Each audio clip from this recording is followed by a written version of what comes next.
Olá pessoal, sejam bem-vindos a mais um Areias Podcast. Meu nome é Leonardo. Olá galera, meu nome é Isaac e nós somos alunos do segundo ano A aqui do Areias da disciplina do Projeto de Vida do professor Marcos Araújo. Você já pensou no que você quer fazer depois de terminar a escola? Te deu aquela dúvida? Se sim, então não se preocupe, que isso é normal.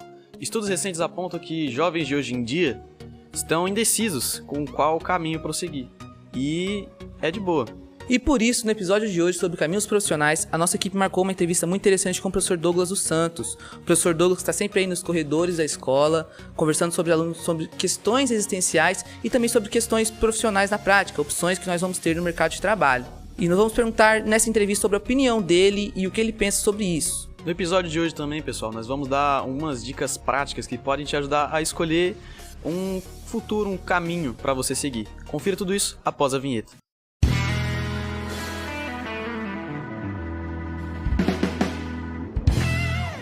Escolher uma carreira é uma decisão importantíssima e muitas das vezes desafiadora, que com tantas opções pode ser difícil saber qual seguir. Mas temos que lembrar que o importante é escolher aquilo que nos faça feliz e realizados. Para entender melhor isso, veja o bate-papo que a nossa equipe teve com o professor Douglas dos Santos de Filosofia. Muito bom dia, boa tarde, boa noite você que está aqui nos ouvindo. Somos o Grupo Mamonas apresentando o nosso humilde podcast sobre caminhos profissionais. Eu sou o Leonardo.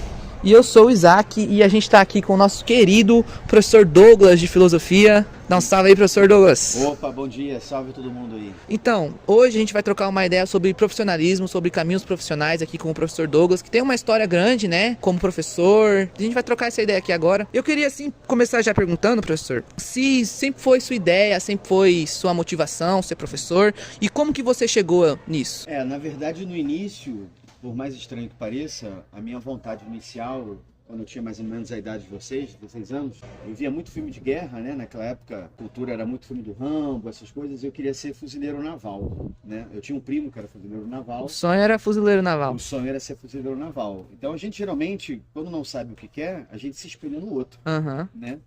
E aí cheguei a fazer a prova para fuzileiro naval, passei na escrita, mas no teste físico lá, acabei indo literalmente por água abaixo, né? Não passei. Poxa vida, decepcionou com o teste, então. Isso, pois é. E aí depois disso eu sabia o inglês, eu fiz curso de inglês, dominava bem inglês. E também por uma sugestão de uma outra pessoa, eu comecei a fazer turismo, né? Porque eu sabia inglês e falaram que se eu soubesse inglês seria muito bem-vindo no turismo. Aí fiz a faculdade de turismo, quando chegou no terceiro período, tinha uma matéria lá de agência que tinha que calcular a excursão, poltrona, combustível, quilometragem. Aí eu falei, não, isso aqui não é para mim não. Mas nessa faculdade eu tive o meu primeiro contato com a questão das humanidades da linguagem, que foi justamente a matéria de História da Arte, que a gente aprendeu lá a questão da diferença entre as colunas do capitel dórico, coríntio, jônico, e aquele lance da história me aproximou, né, das humanas. Entendeu? Então o senhor tinha todo já um currículo pronto, né, que eu tô vendo aí. Então, Sim, assim, ser professor, que nem muito professor aí, né, não foi uma falta de opção. Porque às vezes a pessoa estuda biologia, né, estuda e tal, só que quer ser outra coisa, mas acaba sendo professor. E o senhor escolheu mesmo ser professor, assim.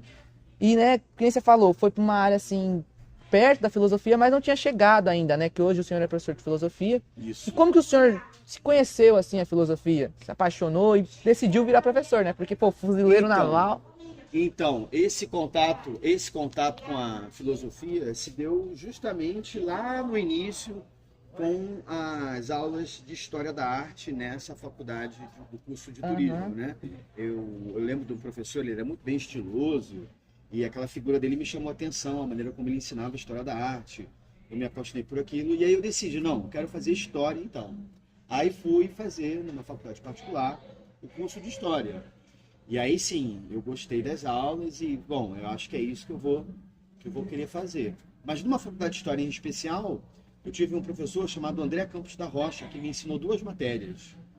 Ele me ensinou não, né? Dava aula de 2 matérias, Teoria do Conhecimento e Lógica.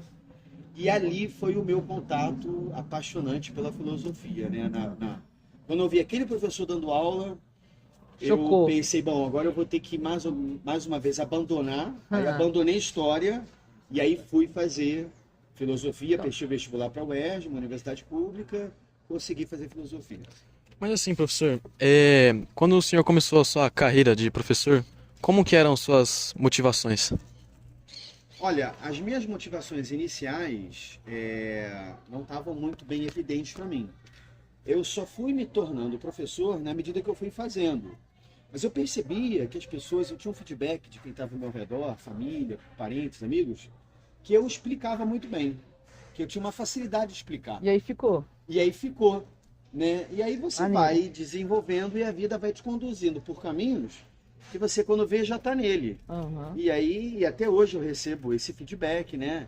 Que eu não sei se é pelo meu modo de falar, pela ênfase que eu dou às coisas, pela capacidade um pouco mais fácil de explicar, né?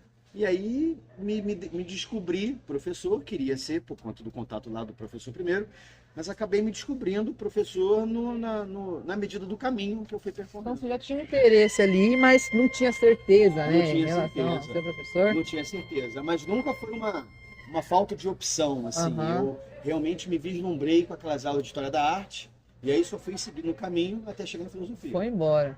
Pô, que maneiro. Isso que há uns 10 anos atrás? Isso, não, eu já comecei um pouco tarde, mas uns 15, 18 anos atrás. Uns 15, 18 anos atrás. Então por aí. tem uma estrada, um cargo bem pesado. Tem aí um com o cargo bem senhor. pesado, mas eu comecei mesmo dando aula particular de inglês com 19 anos. Isso. Então, o ser professor começou mesmo aos 19 anos, 19. dando aula na praça, porque não tinha lugar para dar aula, para uma pessoa mais velha que trabalhava com hotel com aula de inglês. Vai ser que começou. Poxa vida, que maneiro, hein, professor? Tudo bem. Sim, professor.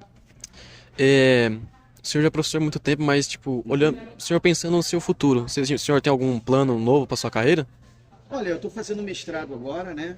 Uhum. Geralmente o mestrado dá a possibilidade de você dar aula em faculdade, mas dar aula em faculdade não é algo que me atrai. Eu gosto de estar muito em contato com vocês, né?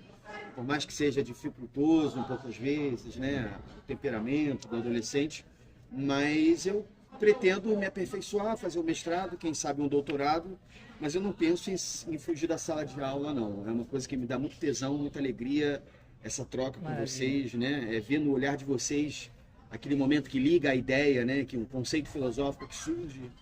Eu acho muito interessante isso, poder repassar isso. E assim, voltando pro começo da sua carreira, assim, foi muito difícil os desafios como professor, né? Na sua carreira profissional, você decidiu virar professor, foi difícil? Com certeza, com certeza. A insegurança e a falta de domínio do conteúdo são os primeiros, como é que eu vou dizer assim, as primeiras características, né? Aham. Do obstáculo. Minhas barreiras. Mas vai isso, perfeito, as primeiras barreiras.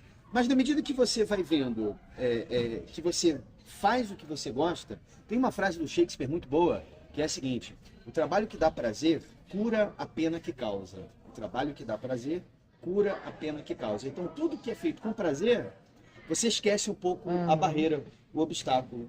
Então eu acho que isso me ajudou bastante. Eu gosto muito de estar em sala de aula, gosto muito de falar, de transmitir, de trocar.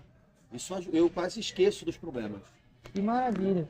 E eu falo assim, muitos desafios, né? Porque, se eu não me engano, o senhor veio lá do Rio de Janeiro, né? Das favelas e tudo mais. Vim de longe, né? E assim, não sei, nunca fui pro Rio de Janeiro, mas aposto que lá é mais difícil de dar aula do que daqui, né? Ah, com certeza. Vocês aqui em matéria de comportamento, vocês dão de 10 a 0 nos alunos de lá. Não que vocês sejam mais ou melhores, assim, mas no sentido de que o comportamento das pessoas no Centro-Oeste é um pouco mais introspectivo. Aham. O pessoal de lá é um pouco mais extrovertido. Essa extroversão na sala de aula com adolescente, Prejudica. às vezes tende a dificultar, mas é um ganho de cultura, Mas né? te forjou, né? Te forjou no Sim, fogo. Tá lá- preparado pra qualquer coisa agora. Sim, lá eu poderia dizer que lá eu sovei a massa do pão e eu botei ele para assar. Já era, foi formando, foi. Isso, o isso professor foi uma do boa Douglas escola. hoje. É uma boa escola. E qual foi o motivo, a motivação de ter saído lá do Rio de Janeiro? Ah, isso é por questões, 2 motivos, familiares e de vontade de viajar. O meu pai é do interior do Mato Grosso do Sul, né? A minha mãe é do Rio de Janeiro. Meu pai foi para o Rio de Janeiro na década de 70, e aí eu nasci lá, me formei lá, estudei lá. E aí, cansado de lá um pouco, com esse desejo de viajar, que é um pouco da atividade do filósofo, né? Aham. Ele gosta de ser um pouco itinerante, né? Conhecer culturas, viajar. E acabei vindo para cá. Me arrependo de não ter vindo antes, né? Curtiu? Curti muito, sou muito feliz aqui e sempre trocaria a chipa pelo biscoito. Ah, já viu, né? E assim, professor, em relação a arrumar um emprego aqui em Mato Grosso do Sul, né? Campo Grande, capital, foi difícil? Foi tranquilo? Foi mais difícil que no Rio de Janeiro? No início é um pouco difícil, né? A gente trabalha como contratado, não está bem estabelecido, mas eu dei aula bastante em colégio particular. Mas tudo isso eu devo graças à boa receptividade que eu tive dos alunos para comigo. Que maravilha. Né? E aí teve esse concurso, consegui aí, né, estudar, passei e agora estou seguindo a carreira. Né? Que Feliz. maravilha. Senhor, quando o senhor começou a sua carreira de professor, como é que foi sua sensação dando aula pela primeira vez para os alunos? Olha, a primeira vez foi um pouco difícil porque a gente não tem nunca segurança do que a gente vai falar. Mas na medida que a gente se prepara, que a gente estuda, né? E que principalmente, mais do que o conteúdo, é ter a didática, né? Você pode ter um conteúdo maravilhoso, mas se você não tiver uma didática para passar para o aluno, todo esse conteúdo vem por água abaixo. Então eu acho que talvez eu tenha sido sorteado, afortunado com uma maneira que eu tenho de me expressar, que eu consigo talvez prender a atenção do aluno e conduzir ele pela aula, né? Eu acho que, mas no início a insegurança, mas depois, como diz um velho filósofo, Martin Heidegger, o caminhar se faz no caminho. Então, é durante o processo que vai tendo a formação. Muito bom, muito bom. E assim, professor, para quem quer se formar, né, às vezes como professor, o senhor vai tentar, porque tem um sonho, né? O senhor, como falou, não tinha o sonho de ser professor, mas conforme a vida foi passando, você foi se apaixonando, foi curtindo. Correto. Como você falou, você gosta de fazer isso, né? Correto. Isso é uma maravilha, né? Ter professor que gosta de dar aula para o aluno também é muito bom. Sim. E assim, para quem quer ser professor, para quem tem esse sonho, que dica que você tem para dar? Olha, a dica que eu dou é a seguinte, para quem quer ser professor, tem que gostar de gente. Tem que gostar de Tem que pessoa. gostar de pessoas. Pensar um negócio difícil. Tem que gostar de pessoas, tem que saber lidar com o diverso, tem que entender que cada um é um sujeito de uma história, ninguém ali é objeto, né? Todo mundo tem algo a contribuir. Os alunos, no geral, eles são vítimas de um processo, eles não são os grandes culpados, vítimas talvez de uma base familiar não muito bem assentada, vítimas de uma sociedade talvez que não olhem para eles com devido cuidado, né? E tentar fazer essa ponte. O professor é a ponte que vai fazer entre o lar e a hostilidade do mundo, né? E a escola é esse lugar. Então o professor tem que gostar de gente, entender que toda profissão tem o seu problema, médico, engenheiro, advogado, toda profissão tem o seu problema, né? Vai se iludir quem achar que vai escolher uma profissão, youtuber, influencer, jogador de Fortnite, Free Fire, jogador de esporte profissional, vai ter o seu problema, o professor também tem. Mas eu diria que quem é ser professor tem que gostar de gente, né? E tem que ter talvez um pouquinho, talvez por mais isso seja preconceituoso dizer, tem que ter um pouquinho de vocação, né? Um pouquinho de vocação. E com vocação eu quero dizer o seguinte, estar aberto a gostar disso. Foi o caso do senhor, Que né? foi o meu caso, né? Gostou. Foi o meu caso. E ouvir a voz interior, aquele daimon que o Sócrates falava, né? Não se deixar guiar muito pelo que os outros falam, mas tentar ouvir uma voz interior. A minha voz interior sempre me levou a explicar conteúdos, articular ideias, né? E aí eu cheguei onde eu cheguei. Foi gostando, foi, né, abraçando a ideia e tudo mais. E assim, né, o senhor é professor, tudo mais, dá aula para, né, que você falou, para várias pessoas, entende essas pessoas assim, mas muitas vezes essas pessoas também não ajudam, né, na sala de aula e tudo mais assim. Sim. Então, para os alunos, assim, ó, só para os alunos, assim, o que você tem a dizer, né? Pegar aqui a polêmica. O que você tem a dizer para os alunos aqui, por exemplo, da Escola do Arias, professor? Olha, para os alunos eu tenho a dizer uma coisa bem provocativa, que é o seguinte. Existe um pensador da Escola de Frankfurt chamado Weber Marcuse, que ele fala que nós vivemos numa ditadura. A ditadura que a gente vive é a ditadura da educação. E ela começou lá em Platão e vai até Rousseau. O que quer dizer com isso? Embora estudar seja eficiente, necessário, né? Mas nós vivemos numa ditadura da educação porque parece que todas as pessoas são obrigadas a estudar, como se isso fosse para todo mundo. Embora a educação transforme as pessoas, né? Embora a educação transforme as pessoas, eu diria que para os alunos, eles vivem uma dificuldade muito grande. Porque eles estão numa idade que ainda não tem a maturidade perfeita para entender o valor da escola. E eles só vão ter essa maturidade quando eles saírem da escola. Mas quando eles saírem da escola, já é tarde demais. Então é meio que um paradoxo. Você só dá valor à escola quando você sai dela. Você só perde alguém que ama, você só dá valor a alguém que ama quando você o perde. Então, para o aluno eu diria o seguinte, tentar no dia a dia entender o valor da escola enquanto ele está na escola. Porque se ele deixar para ver o valor da escola depois que ele sair da escola, talvez seja um pouco mais difícil. Então, dá valor ao profissional que tem dentro de sala, que é o professor, dá valor ao funcionário da escola, ao cozinheiro, Sim. todo mundo, né?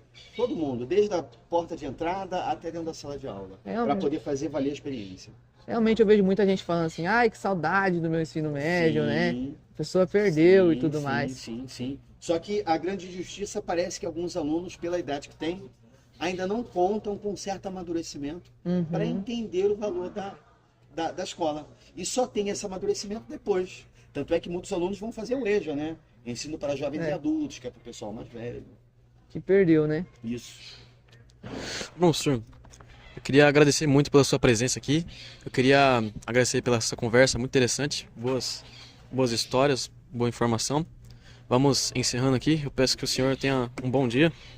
Eu que agradeço. E eu peço que os ouvintes, né, tenham um bom dia, uma boa tarde e uma boa noite. Muito obrigado, professor Douglas, por isso aqui. Apertar a mão do senhor aqui, ó. Muito bom, realmente. Muito saber vem do senhor, né? Eu que agradeço. Muito boa essa entrevista. Valeu, hein? Eu que agradeço. Bom, pessoal, como prometido, nós vamos dar nossas dicas práticas que podem te ajudar a escolher o seu caminho futuro.